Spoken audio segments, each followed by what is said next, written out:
using his legs so much during the game. So this seems to be a situation that works out really well for this team, giving A.J. Brown the day off. So no concern for the Tennessee Titans and their wide receiver. All right, important obviously for them and for a lot of people's fantasy playoffs. All right, sit tight, Diana, because I want to get to the next thing here. This is interesting. Let's talk about the Packers. They're atop the division. They're 9-3, and of course, one of their biggest reasons for success is the connection between Aaron Rodgers and Davante Adams. On Wednesday, Rodgers was asked about that relationship, and listen to this. I have so much love and respect for him as a person, the way he carries himself, his demeanor, his competitiveness, his focus, the plays that he makes on the field, the way that he communicates with me, the respect that he shows me, the respect that he earns from myself and our team every single day. He is one of a kind.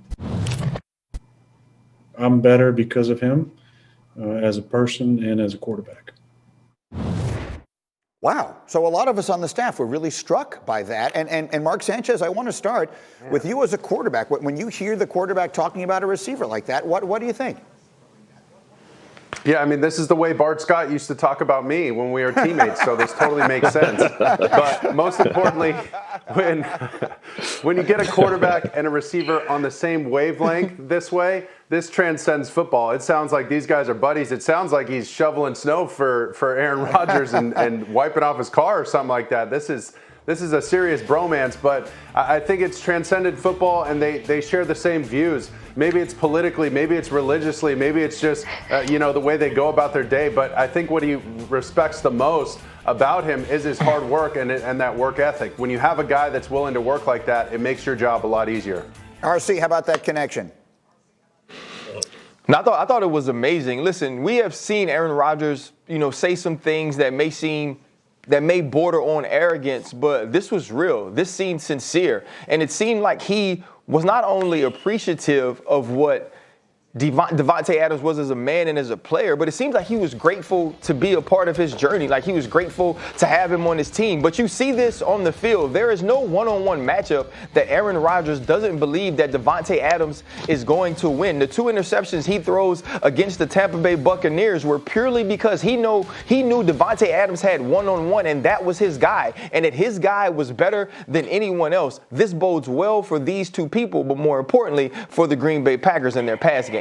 Trying to decide if Bart Scott's going to say something funny or serious. Go ahead, Bart. No.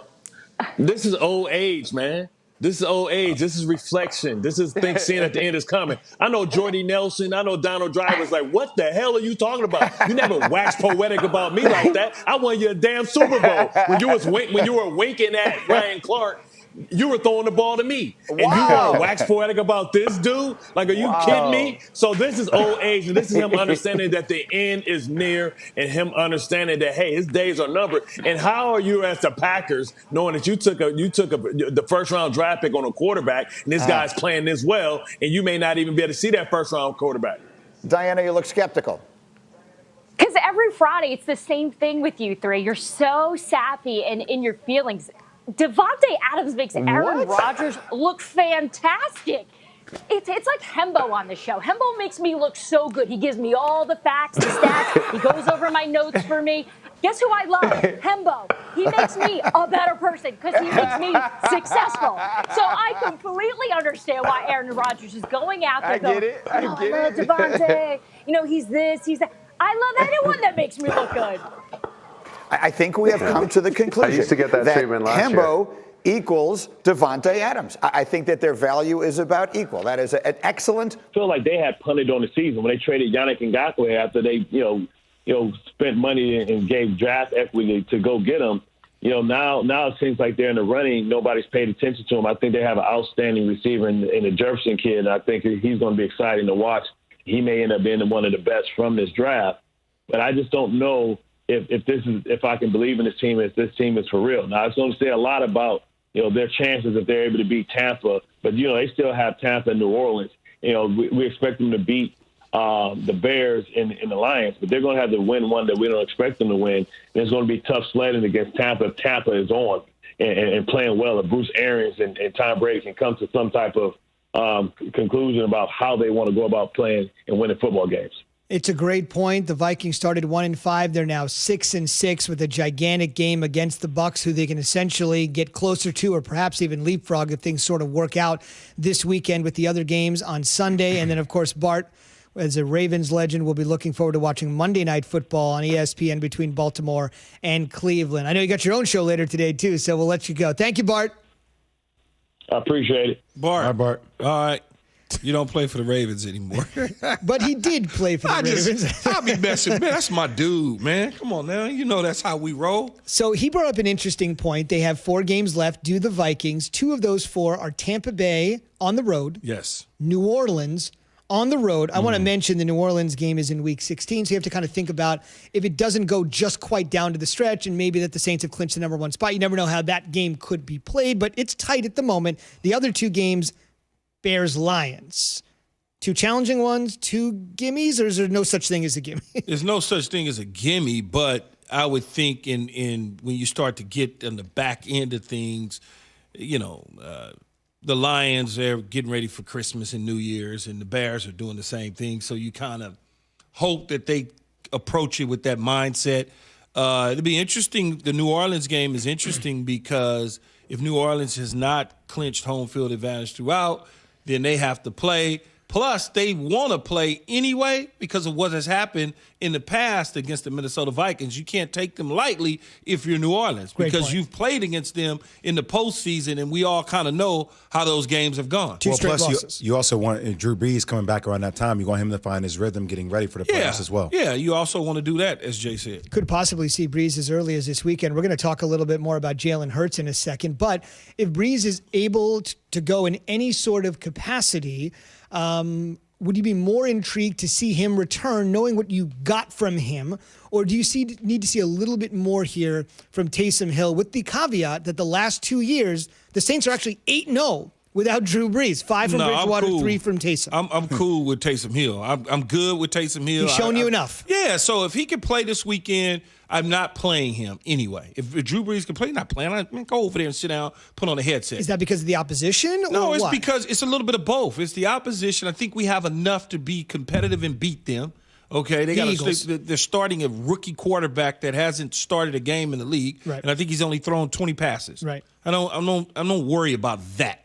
I'm more worried about those barbecue ribs that is inside Drew Brees' body. I need to keep him healthy or get him healthy as possible. So when we get to week 15 and 16 and I need to play him moving into the playoffs so I can have home field advantage so I can get that bye week so his ribs can rest again, that's what I want to be able to do. So with that being said, you probably let him relax against the Eagles and the Chiefs and have him bring him back versus the Vikings and then the Panthers, right? Don't know that I'm going to have him relax against the Chiefs. Yeah, okay. Yeah. Don't know about... Depending upon where he is. Exactly. In the process. Exactly. Yeah. I'm not going out there with Taysom Hill against the Chiefs if I can go out there with Drew Brees.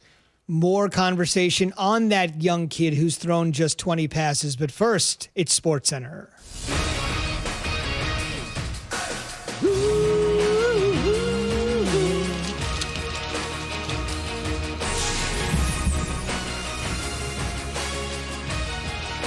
From the Rams 12-yard line. Play action, screen right. It's intercepted. Kenny Young down the left side. He hits midfield. Needs a block. Young to the inside. Now back to the outside. 20, 10, 5. Touchdown, LA! On the first play of the second quarter, Kenny Young takes it to the house. That was on ESPN LA 710. It's actually the 3rd straight game where the Rams have had a defensive score, which is notable because everybody always talks about their offense, which was pretty good, potent, led by running back Cam Akers, the other Cam, in this game, 171 yards on the ground. It's the best rookie rushing performance from anybody in the NFL as a first-year player this year. Aaron Donald was a beast, 1.5 sacks. He leads the NFL in sacks, and his key mentioned a couple times this morning that pick 6 was squarely not on Cam, but instead on the pressure put forth by Donald. The NBA putting a little pressure on Kyrie Irving, but Jay seems to think it's chump change. Just take this one out of the glove compartment. Kyrie and the Nets have fined $25,000 each. Kyrie has refused to speak with the media. He sort of put out a statement saying, I'm not going to do it all season long. And the league said, all right, that's fine. We'll just fine you $25K. Joe Tsai owns Alibaba. Yes. You think he's worried about $25K? No, Alibaba is the Chinese Amazon. So once again, he'll take that out of his front breast pocket and say, there you go. There's your 25K. But still, though, man, you don't want to just be giving $25,000 away. You know that, Jay. I'll tell you this right now, Kyrie, this will be the first time, or many more times, he will be doing so. I will tell you, Brooklyn has one of the lowest television ratings in the league. That might change this year, but you got two studs, man. I want them to speak and promote my franchise. Duke canceling their non-conference slate wasn't that extensive. Gardner-Webb is the only one left. They won't make up games with Charleston Southern and Elon. Alabama head coach Nate Oates laying the wood to Coach K, essentially saying, hey, if you hadn't lost those games against Michigan State and Illinois,